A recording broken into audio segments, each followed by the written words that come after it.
បាទសួស្តីបងប្អូនទាំងគ្នាក្នុងវីដេអូនេះខ្ញុំនឹងបង្ហាញអ្នកទាំងគ្នាបង្កើតនៅ database ដែលប្រើ SQL statement នៅក្នុង Postgres ណាដែលប្រើ employee information អូខេឥឡូវចូលទៅមើលទាំងអស់គ្នាឥឡូវអ្នកទាំងអស់គ្នាបើក PG admin មកណា Postgres បើអ្នកទាំងអស់គ្នាអត់ទាន់ដឹងរបៀបទៅឡើងអាចមើលវីដេអូ link ក្រោមអូខេអញ្ចឹងយើងបើក PG admin ណាជា tool សម្រាប់ Postgres SQL serverចឹងយើងបាយ password ទៅពេលដែល set up មកខ្ញុំ1 2 3 4ខ្ញុំអូខេអូខេអញ្ចឹងនៅកន្លែងនេះយើង click មកវា connect ហើយណាអញ្ចឹងវាមាន property មួយចំនួនដូចជា dashboard property មាន SQL មាន UI process ហ្នឹងអញ្ចឹងឥឡូវយើងនៅក្នុងផ្នែក database នេះឥឡូវខ្ញុំបង្កើត database ថ្មីមួយយើង right click មក create database ណាអញ្ចឹងខ្ញុំដាក់ employee ណា employee មានអញ្ចឹងខ្ញុំ create មកអញ្ចឹងខ្ញុំបាន database មួយគឺ employee ណានៅកន្លែងនេះអញ្ចឹងខ្ញុំ click លើ schema ណា click លើ schema នេះមកយើងមករក table ណាអញ្ចឹងនៅនេះខ្ញុំអត់ទាន់មាន table ទេអញ្ចឹងខ្ញុំនឹងបង្កើត right click query tool ណាយើងយក right click query tool មកយើងអាចចូលផ្ទាំងនឹងមកណាអូខេនេះជាព័ត៌មានដែលត្រូវយើងត្រូវធ្វើត្រូវបង្កើតណាអញ្ចឹងនៅនេះយើងសរសេរមក create table ណា create table employee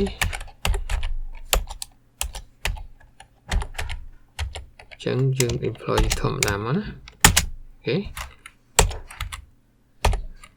ចឹងអ្នកទាំងអស់គ្នាថែមួយមកយើងមាន ID អញ្ចឹងយើង emp ខ្ញុំដាក់ ID in ហើយយើងដាក់ primary key ណាអូខេ primary key អញ្ចឹងយើងមាន name យើងមាន varchar សតូចធំអត់ប្រកាន់ណាឧទាហរណ៍ខ្ញុំដាក់នៅនេះ30ចុះឈ្មោះហើយយើងមាន gender ខ្ញុំដាក់ varchar មួយចុះណា varchar មួយចឹងមានន័យថានៅហ្នឹងដាក់បានតែមួយ character ទេ male ឬក៏ female ហើយយើង email យើង varchar ដែរមកណាវាជាដាក់យើងដាក់ single quote ទៅពីរក៏បានអត់ក៏បានដែរណា varchar នេះយើងដាក់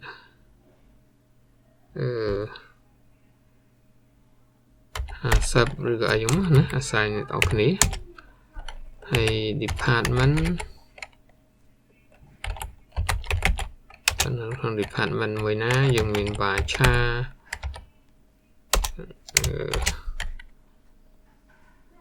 30មកណាយើងលុបចោល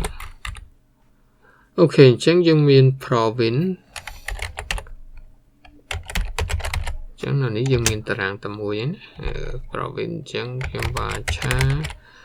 នៅនេះយើងដាក់25អញ្ចឹងទៅ position អញ្ចឹងពេលខ្លះវាអាចជាប់នឹង keyword ណាសិនមាន f ទៅកុំឲ្យជាប់ keyword តែ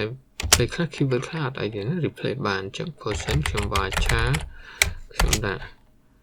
25% គាត់តួនាទីគាត់អីគេ salary ប្រាក់ខែរបស់គាត់អញ្ចឹងប្រាក់ខែយើងអាចប្រើជា money ណា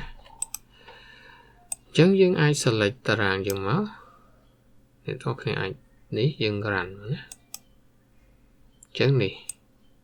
successful បង្កើតរួចអញ្ចឹងបើយើងនៅនេះ right click refresh មកយើងឃើញមាន table employee របស់យើងហ្នឹងណាអញ្ចឹងនៅនេះមានពុំមានអីខ្លះយើងមាន column ឃើញទេវាបង្ហាញ column មាន column អីខ្លះមាន constraint នៅនេះអត់ទាន់មានមាន primary key មួយណា primary key indexing ទៅ គេអញ្ចឹងអាហ្នឹងរបៀបយើងបង្កើតនេះណាអញ្ចឹងវីដេអូបន្ទាប់ខ្ញុំនឹងបង្ហាញអ្នកនរគ្នាធ្វើការបញ្ចូលទិន្នន័យណា